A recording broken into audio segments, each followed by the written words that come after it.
নমস্কার, শুভকামনা।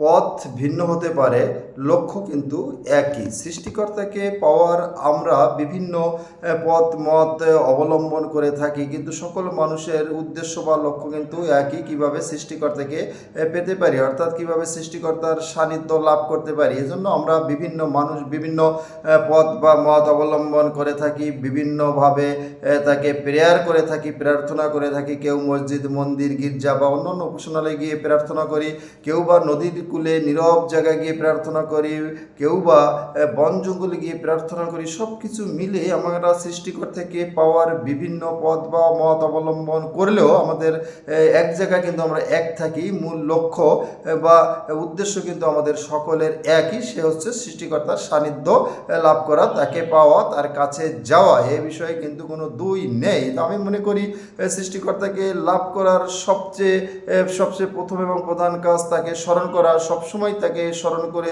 চলা। পাশাপাশি যে জিনিসটা সবচেয়ে গুরুত্বপূর্ণ আমি মনে করি, সেটা হচ্ছে আপনার সৎ হইতে হবে, অর্থাৎ কখনো মিথ্যা কথা বলা যাবে না, সামর্থ্য অনুযায়ী দান করতে হবে, জীবকে ভালোবাসতে হবে, হিংসা করা যাবে না, পরের উপকার করতে হবে।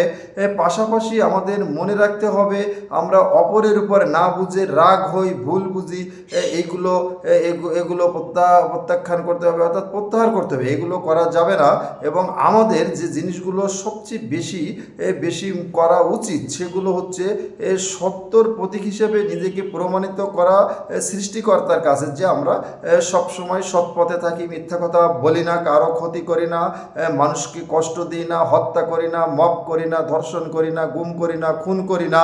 সব কিছু মিলে সৃষ্টির শ্রেষ্ঠ জীব হিসেবে যে গুণাবলীগুলো মানুষের ভিতর থাকা প্রয়োজন, যা সমস্ত ধর্মের গ্রন্থেই আছে, সৎভাবে চলতে হবে, প্রেয়ার করতে হবে, কারো ক্ষতি করা যাবে না। সৃষ্টির শ্রেষ্ঠ জীব হিসেবে প্রমাণের কতগুলো পথ বা উপায় আছে, সেগুলো আমাদের মনে রাখতে হবে। অতএব আমি আজকে আপনাদের মাঝে কথাগুলো শেয়ার করছি এ কারণে, আমরা যে যাই করি না যেভাবে যে যাই করি না করি, মূল লক্ষ্য আমাদের সকলের এক।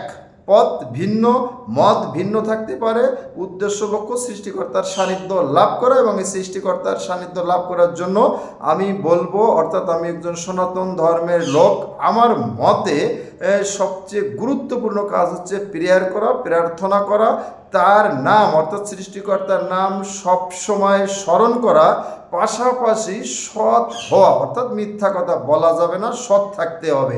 আমি কথাগুলো আপনাদের মাঝে শেয়ার করলাম। আজকে এই পর্যন্তই। সকলে ভালো থাকবেন। নমস্কার।